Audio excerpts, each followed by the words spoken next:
Antes, eu gostaria de comentar o Best Mistake I Ever Made. Foi confundir o filme Belle com Bela Fera. Eu não vou conseguir colocar todos os links que eu quero dentro do vídeo, então acessem o blog, olhem o blog, vão estar todos os links de tudo que eu mencionei lá. Belle é um filme baseado em fatos reais sobre a vida da Dido Elizabeth Bell Lindsay. Pegaram alguns dados da época e dados da vida dela que não se sabe muito e criaram esse romance lindinho dessa mulher que tinha todos os meios de independência, mas uma certa indisposição sobre o lugar dela naquela sociedade racista. É muito, muito, muito fofo. Assistam. Eu não fiz isso no vídeo anterior, mas eu gostaria de apresentar os parâmetros da minha pesquisa. O que eu busquei ler para esse fevereiro fofo foi direcionado para uma bela fera em que houvesse algum tipo de transformação de bela em humano, e antes, obviamente, de humano para fera. E alguma reclusão também é requerida, não necessariamente uma reclusão de cárcere privado. Vamos comentar isso depois. Sem tais parâmetros, eu poderia incluir livros de lobisomem ou de vampiros na pesquisa, e isso não seria interessante. Perderia o ponto da temática, abrangeria mais livros do que eu queria, e eu ficaria sem meio de comparação entre a história. O que eu estaria buscando, eu não saberia o que eu quero em cada história. Ou seja, eu queria uma história em que uma mocinha se vê junto a um mocinho, ou sem gênero específico, e transformado. Melhor, personagem 1 encontra personagem 2 que foi transformado em alguma coisa, e junto com a personagem 1, o personagem 2 inicia o processo de regeneração e ao final vira gente. Possibilidades de depressão e síndrome de Estocolmo não serão descartadas, mas serão evitadas. Eu iniciei 4 histórias nessa semana, e das 4 histórias que eu comecei, uma foi ruim demais e eu tive que abandonar. Ela começava com: acordei, passei um gloss, calcei meu all-star e fui pra escola.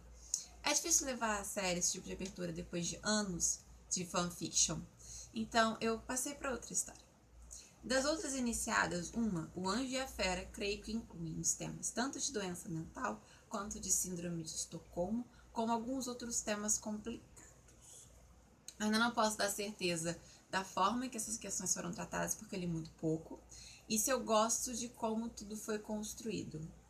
Neste não há nenhuma transformação em fera, apenas a restrição da liberdade da mocinha sem que ela quisesse. Na verdade, não dá nem para entender. Eu não consegui entender muito bem como estão se dando as interações. É meio enevoado. Para evitar qualquer problema ou má caracterização relacionada à depressão e do processo de regeneração, sabe? Para evitar um final problemático de é só querer que você sai de uma doença mental e a fera vai deixar de ser fera, ou o amor cura tudo, a tendência tem sido evitar depressão dentro da história e construir apenas um personagem bem ranzinza com uma motivação qualquer para ser recluso. Uma história que nesse sentido é quando a Bella domou a fera, em que a fera é o House. Eu não tô mentindo. A fera é o House. Tá na nota final da autora. A fera é o House. Na verdade, começa como House, um médico ranzinza com deficiência, e termina como Johnny Lee Miller em Elementary, se a Joan desse mole pra ele. O Sherlock de Elementary gosta e admira a Joan o suficiente para se adaptar a ela e pensar nos dois. O House não se importa. Em direção ao final, essa dinâmica muda um pouco, e a graça de ter a fera, que era o House, é trocada pela dinâmica comum de alfas em final de livro. Aquele último drama que aparece sem sentido nenhum e que não parece fazer muita diferença para a história, mas ele tá lá. Príncipe dos Canalhas, lembra disso? Aquele da Jessica e do Lord Dane. Ele aparece na lista de Bela Fera exatamente pelo mesmo motivo. Não tem qualquer outra razão para ele estar em Bela Fera, mas ele é um lord recluso ranzinza que ninguém gosta e que ele arranjou um motivo para sumir. Mas Sem isso, eu nunca colocaria ele como um Bela Fera, ele estaria completamente excluído. Outra história que eu li foi Enraizados, e de certa forma entra nos dois requisitos. A mocinha é retirada do convívio da família e, inicialmente, há uma referência a um monstro, o dragão, que é um mago muito velho, centenário, que perdeu a noção do convívio social com medo dos efeitos mágicos da região.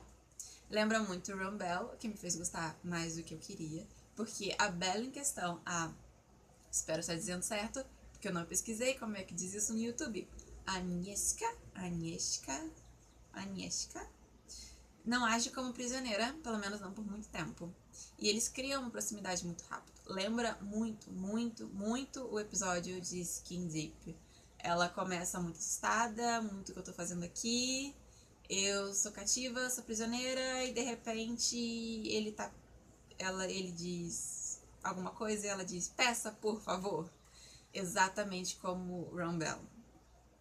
É uma dinâmica a se procurar em Bela Fera. Dá uma certa leveza a essa questão de que os dois estão reclusos por algum motivo. Não quero ler Bela Fera, no geral, que tem a síndrome de Estocolmo, o sequestrado favorecendo o sequestrador, por eu não gostar dessas versões. Até por isso a minha reserva em ler Beastly. Eu vi o filme, eu comentei o filme, não é o que eu gosto. Não é por isso que eu estou aqui. Como disse anteriormente, não é possível final feliz numa situação dessas. Não é romance e deveria entrar em true crime. É o motivo pelo qual eu também não vou comentar outro livro que eu li anteriormente, chamado Pestilence. Eu passei 300, 400 páginas esperando a mocinha fugir e não se apaixonar pelo cavaleiro do apocalipse que a sequestrou. Foi em vão da minha parte. Aliás, as versões modernas, como eu disse, não monstruosas e não depressivas de Bela Fera também estão na tendência de rever sobre a liberdade condicionada da mocinha da história. Pode até iniciar, mas isso é desmontado muito rápido. E tem um nome para isso, é síndrome de Lima. É quando o capturador se associa com o capturado. Então, mais para um lado do que para Estocolmo. E tem havido execuções muito boas. No geral, tem havido execuções muito boas nesse sentido. Eu nem chamaria Rumbel de... Eu realmente chamaria Rumbel de síndrome de Lima. Mas eu não sei se eu chamaria Enraizado já de síndrome de Lima, visto que